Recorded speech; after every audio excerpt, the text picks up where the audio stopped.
कैरीच्या लोणच्याची recipe search करताय तर आता स्क्रोल करू नका, इथेच थांबा. कारण आज मी तुम्हाला दाखवणार आहे पारंपरिक पद्धतीचं खरं मराठमोळं कैरीचं लोणचं. इतकं चटकदार खमंग लोणचं की वारंवार खावंसं वाटेल. कमी प्रमाण, अचूक साहित्य आणि जबरदस्त चवीने भरलेलं आहे. अगदी वर्षभर टिकेल. तर चला मग रेसिपीला सुरुवात करूयात. नमस्कार, मी आहे ऋतुजा आणि मराठी रेसिपीज विथ ऋतुजामध्ये तुमचं स्वागत आहे. डिस्क्रिप्शन मध्ये तुम्हाला साहित्य बघायला मिळेल. आता लोणचं करण्यापूर्वी सगळ्यात महत्वाची टीप म्हणजे कैऱ्या निवडणं. लोणच्यासाठी खास ज्या लोणच्याच्या कैऱ्या असतात त्याच वापराव्या. लोणच्यासाठी नेहमी कडक, आंबट आणि पूर्ण कच्च्या कैऱ्या वापराव्यात. मऊ किंवा पिवळसर कैऱ्या घेऊ नका. कैरी अशी हाताने दाबून बघायची, घट्ट असली पाहिजे आणि कडक असली पाहिजे. तसेच त्या पूर्ण कच्च्या असाव्यात. अशा हिरव्या रंगाच्या कैऱ्या अगदी बेस्ट असतात. आतून धागे कमी असलेल्या कैऱ्या निवडा. आंबट चव असलेली जात लोणच्यासाठी सगळ्यात भारी लागते. यामध्ये तुम्ही राजापुरी, तोतापुरी, देशी आंबट कैरी वापरू शकता. तसेच डाग पडलेल्या किंवा मऊ झालेल्या कैऱ्या अजिबात घेऊ नका.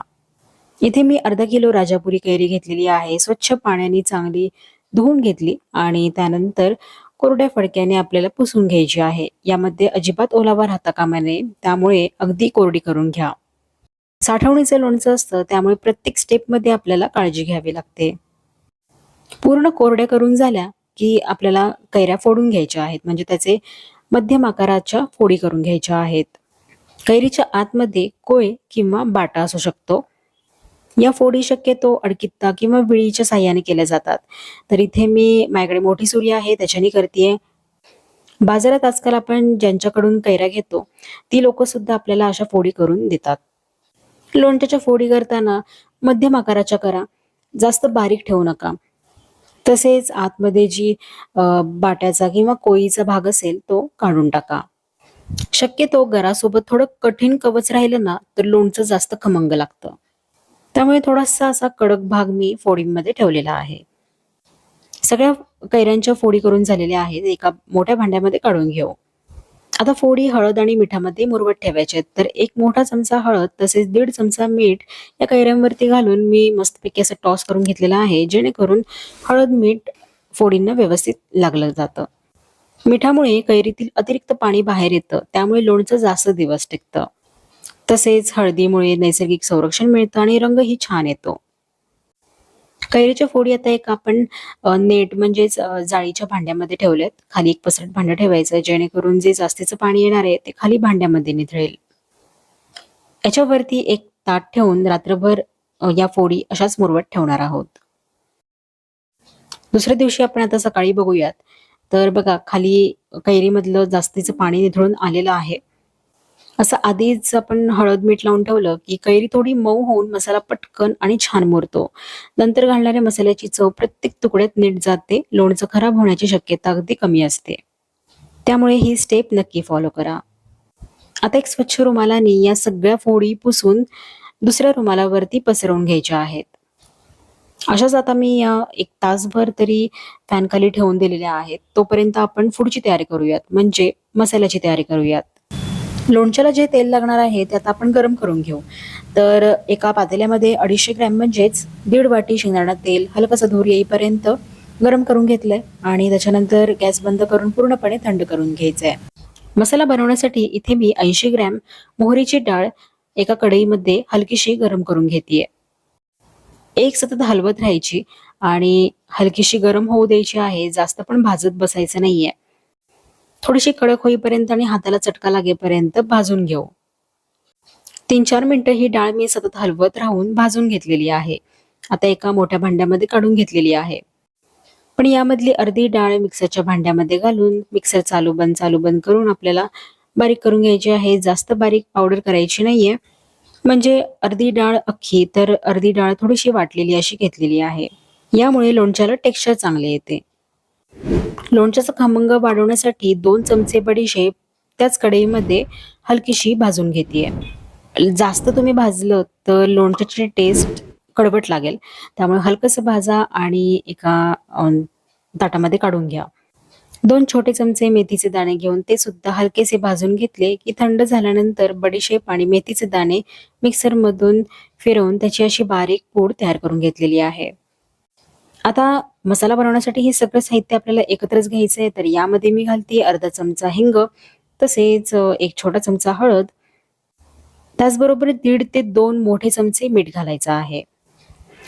तिखटासाठी यामध्ये अर्धा चमचा लाल मिरची पावडर, तसेच लोणच्याला कलर अगदी मस्त यावा यासाठी 1 मोठा चमचा काश्मीरी लाल मिरची पावडर घातलेली आहे. आता हे सगळे साहित्य आपण हाताने मिक्स करून घेऊ, म्हणजे व्यवस्थित मिक्स होऊन जाईल आणि त्यानंतर आपल्याला हे थंड झालेलं तेल यामध्ये ओतून घ्यायचं आहे.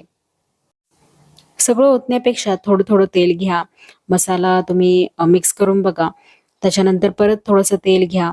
बरणीमध्ये लोणचं जेव्हा भरून ठेवू, त्याच्यावरून आपल्याला तेल टाकावं लागतं. त्यासाठी थोडंसं शिल्लक ठेवा. आता इथे एक लक्षात ठेवा, की लोणच्यामध्ये कधीही गरम तेलाचा वापर केला जात नाही. गरम तेल थेट मसाल्यात घातलं तर मसाले जळू शकतात आणि चव बदलते. लाल तिखट काळपट होऊ शकतं. थंड तेलामुळे मसाल्याची खरी खमंग चव टिकून राहते. लोणचं जास्त दिवस टिकण्यासाठीही थंड तेल चांगलं असतं. तेल गरम करून थंड केल्याने त्यातील ओलावा कमी होतो. त्यामुळे लोणचं खराब होण्याची शक्यता कमी राहते. मसाला चांगला मी तेलामध्ये मिक्स करून घेतला, की यामध्ये या कैरीच्या फोडी घातलेल्या आहेत. हा मसाला सगळ्या फोडींना व्यवस्थित लागला गेला पाहिजे. आता जरी तुम्हाला तेल कमी वाटत असेल, तरी अर्ध्या तासाने तुम्ही बघा, कारण याला हळू तेल सुटायला लागतं आणि तसेच याचा रंग पण हलकासा गडद होतो. अर्धा तास आपण असंच साईडला झाकून ठेवू. तोपर्यंत तुम्ही लोणचं कशामध्ये स्टोअर करून ठेवणार आहे त्याची तयारी करून घ्या. लोणचं शक्यतो मेटलमध्ये कधीच ठेवत नाही. लोणचं स्टोअर करण्यासाठी नेहमी काचेची बरणीच वापरा किंवा चिनी मातीची बरणी वापरतात. प्लास्टिकच्या बरणीमध्ये ठेवल्यानंतर कालांतराने त्याला प्लास्टिकचा वास यायला लागतो. त्यामुळे काचेची बरणी वापरा. पहिल्यांदा ती स्वच्छ पाण्याने धुवून घासून घ्या आणि उन्हामध्ये चांगली कोरडी करून घ्या.